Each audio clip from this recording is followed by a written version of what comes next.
CP కార్యాలయంలో శాంతియుతంగా నిరసన తెలుపుతున్న బీఆర్ఎస్ శ్రేణులను పోలీసులు అక్రమంగా అరెస్ట్ చేసి పోలీస్ స్టేషన్కు తరలించారు. ఈ నేపథ్యంలోనే చాలామంది బీఆర్ఎస్ నేతలను పోలీసు వాహనంలో కుక్కేశారు పోలీసులు. దీనికి సంబంధించి మరింత సమాచారం మా ప్రతినిధి భాస్కర్ అని తెలుసుకుంది. భాస్కర్, చెప్పండి.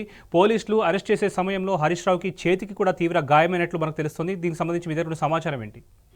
పోలీసులు విచక్షణ రహితంగా వ్యవహరించి మాజీ మంత్రి బీఆర్ఎస్ ఎమ్మెల్యేను వ్యాన్ లో ఎక్కించిన సందర్భంలో ఆయన దాడికి పాల్పడడం, దీంతో ఆయన చేతికి గాయమైంది.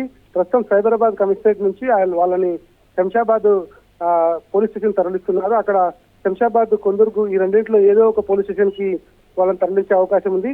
బీఆర్ఎస్ లీడర్లను లిఫ్ట్ చేస్తున్న దృశ్యాలు చూస్తే ఒక పాశవికంగా పోలీసులు వ్యవహరించినటువంటి తీరైతే కనిపిస్తోంది. పోలీసులు అధికారం చేతిలో ఉంది కాబట్టి ఏదైనా చేయవలసినటువంటి వ్యవహారాన్ని కాంగ్రెస్ పార్టీ నాయకులు, ప్రభుత్వం వ్యవహరిస్తుంది. దాంట్లో భాగంగానే పోలీసులను వాడుకుంటున్నారనేటువంటిది చాలా స్పష్టంగా అర్థమవుతుంది. కానీ పోలీసులు ఇది శాశ్వతం కాదు, ఎప్పటికైనా ప్రభుత్వంలో ప్రజలే శాశ్వతమైనటువంటిది, ప్రభుత్వం శాశ్వతం కాదు, ప్రజలు శాశ్వతమైనటువంటిది గుర్తుపెట్టుకోవాల్సినటువంటి అవసరం అయితే కనిపిస్తుంది. హరీష్ రావును లిఫ్ట్ చేస్తున్నటువంటి క్రమంలో కావాలని బలవంతంగా ఆయన లాక్కెళ్ళినటువంటి క్రమంలో ఆయన చేతికి గాయమైంది. ఆ గాయంతోనే ఆయనని లిఫ్ట్ చేసి DCM లో తీసుకెళ్లారు. ఇవాళ రెండు ఇన్సిడెంట్లు మనం చూసుకుంటే, గాంధీ కౌశిక్ రెడ్డి ఇంటికి వస్తున్నటువంటి సందర్భంలో కౌశిక్ రెడ్డిని బయటికి వెళ్లకుండా అడ్డుకున్నారు. అదే సందర్భంలో కౌశిక్ రెడ్డిని అడ్డుకోవడమే కాకుండా గాంధీని కౌశిక్ రెడ్డి ఇంటికి రావడానికి పోలీసులు చాలా సీరియస్ గా ప్రోత్సహించినటువంటి పరిస్థితి కనిపిస్తోంది. మనకు గాంధీ నిజాంపేట నుంచి కొండాపూర్ చేరుకోవడానికి కుకట్పల్లిలో 4 డివిజన్లు, మాదాపూర్లో 4 డివిజన్లు, 8 డివిజన్ల పోలీసులు ఆయనకు మంగళహారతో స్వాగతం పలికి కౌశిక్ రెడ్డిపై దాడి చేయించినట్టుగా చాలా స్పష్టంగా అర్థమవుతోంది. ఇంతేకాకుండా ఇవాళ కౌశిక్ రెడ్డి ఇంటికి వచ్చినటువంటి గాంధీని తన వెహికల్ తో సహా, తన అనుచరులతో సహా లోపలికి పంపించినటువంటి పోలీసులు అదే గాంధీని అదుపులోకి తీసుకుని నార్సింగ్ పోలీస్ స్టేషన్ కు తన వాహనంలోనే, అంటే గాంధీ వాహనంలోనే తీసుకెళ్లారు. ఇది ఎంత విచిత్రమైన పరిస్థితి అంటే, పోలీసులు ఎవరికి లాలూచి పడుతున్నారు, ఎవరికి ఊడిగం చేస్తున్నారో అర్థం చేసుకోవాల్సిన అవసరం అయితే చాలా స్పష్టంగా కనిపిస్తోంది. ప్రజలను కాపాడాల్సినటువంటి పోలీసులు అధికార పార్టీకి, ప్రభుత్వంలో ఉన్నటువంటి వ్యక్తులకు, ఎమ్మెల్యేలకు, అధికార పార్టీ ఎమ్మెల్యేలకు మాత్రమే, కేవలం అధికార పార్టీ ఎమ్మెల్యేలకు వాళ్ళ ఇష్టం వచ్చినటువంటి రీతిలో వాళ్ళకు రాచమర్యాలు చేస్తున్నటువంటి పరిస్థితి కనిపిస్తుంది. నార్సింగ్ పోలీస్ స్టేషన్ లో ఇవాళ గాంధీని కలిసిన సందర్భంలో వాళ్ళను కూర్చోబెట్టి భాస్కర్, కొద్దిసేపటి క్రితమే మాజీ మంత్రి సబితా ఇంద్రారెడ్డి కూడా మీతో మాట్లాడడం జరిగింది. తను చెప్పారు, పోలీస్ స్టేషన్ ఆవరణలో, సిపి కార్యాలయం ఆవరణలో వాళ్ళు పార్కింగ్ చేసుకుని బయట నుంచే నడుచుకుంటూ వెళ్ళాలని వాళ్ళు గైడ్లైన్స్ ఇస్తే పోలీసు ప్రతిష్ట దెబ్బ తినకూడదని చెప్పేసి గౌరవంతో వారు అక్కడి వరకు నడుచుకుంటూ వెళ్ళి శాంతియుతంగా నిరసన తెలిపామని. సో ఇంత అంటే ఒక బ్రాండ్ పోలీస్, ఫ్రెండ్లీ పోలీస్ అని ఒక మంచి ఉన్నతమైన స్థానాన్ని దక్కించుకున్న తెలంగాణ ప్రభుత్వంలో, బీఆర్ఎస్ ప్రభుత్వంలో ఇప్పుడు పోలీస్ ప్రతిష్ట పూర్తిగా దిగజారిపోకూడదని చెప్పేసి వాళ్ళంతా గౌరవం ఇచ్చినప్పటికీ కూడా పోలీసులు కనీసం మాజీ మంత్రులన్న ఒక కనీస గౌరవం కూడా లేకుండా, కనీసం ఒక సిపి కూడా ఇప్పటివరకు స్పందించకుండా ఈ హేయమైన చర్యను చేపట్టడం పట్ల ఎలాంటి ఎక్స్పెక్టేషన్స్ ఉన్నాయి? నేను అదే విషయం చెప్తాను శోభన్ మీకు.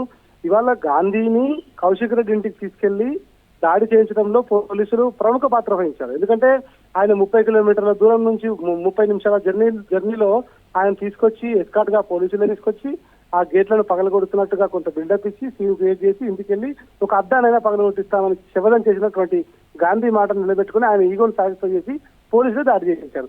తర్వాత ఆయనను బలవంతంగా ఏదో టీవీ ఛానల్ చూస్తున్నాయి, లైవ్ లో ఉన్నాయి అన్నటువంటి సందర్భంగా ఆయన తన వాహనంలో ఎక్కించి నార్సింగ్ తీసుకెళ్లి టీలు, టిఫిన్లు, బిర్యానీలు, సమోసాలు తినిపించారు.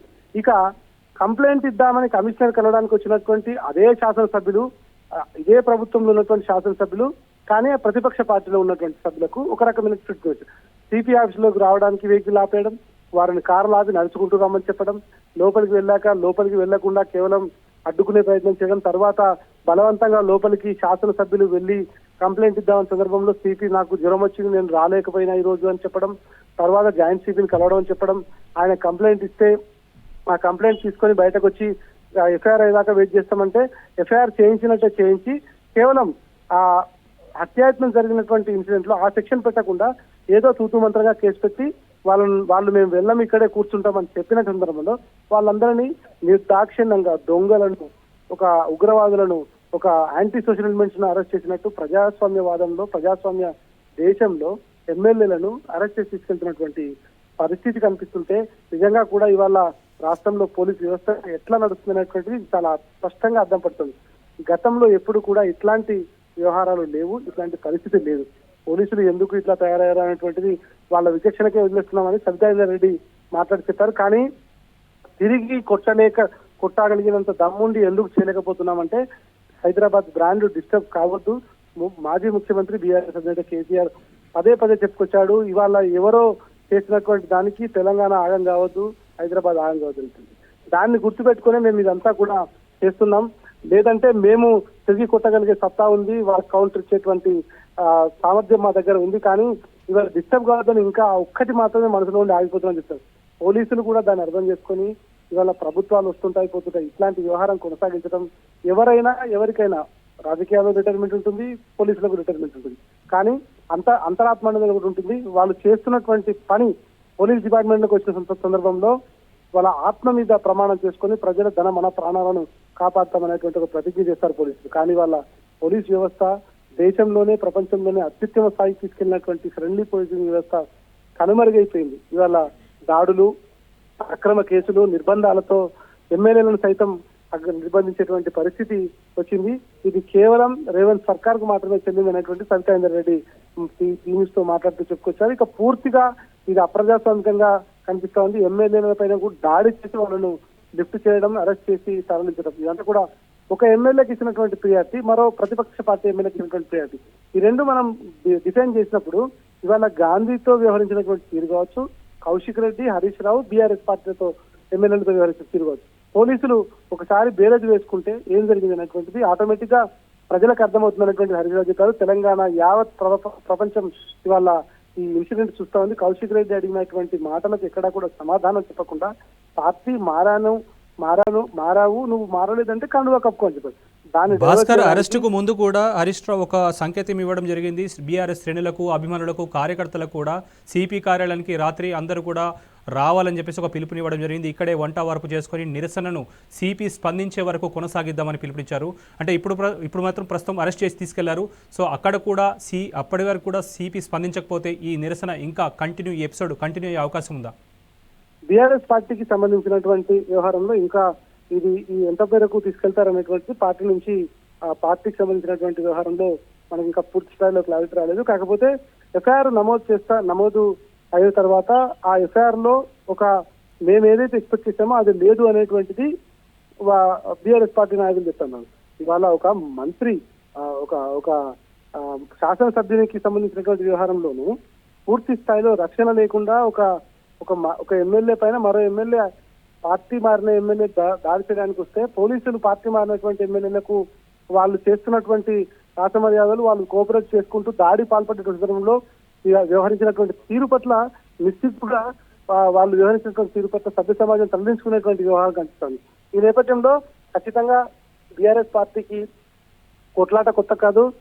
ఇట్లాంటి చేస్తున్నటువంటి సందర్భంలో ప్రతిఘటించడం కూడా కొత్త కాదు. కాబట్టి వాళ్ళు భవిష్యత్తు కార్యాచరణ ఇవాళ సాయంత్రానికల్లా అంటే నైట్ కల్లా మనకు క్లారిటీ వచ్చే అవకాశం ఉంటుంది.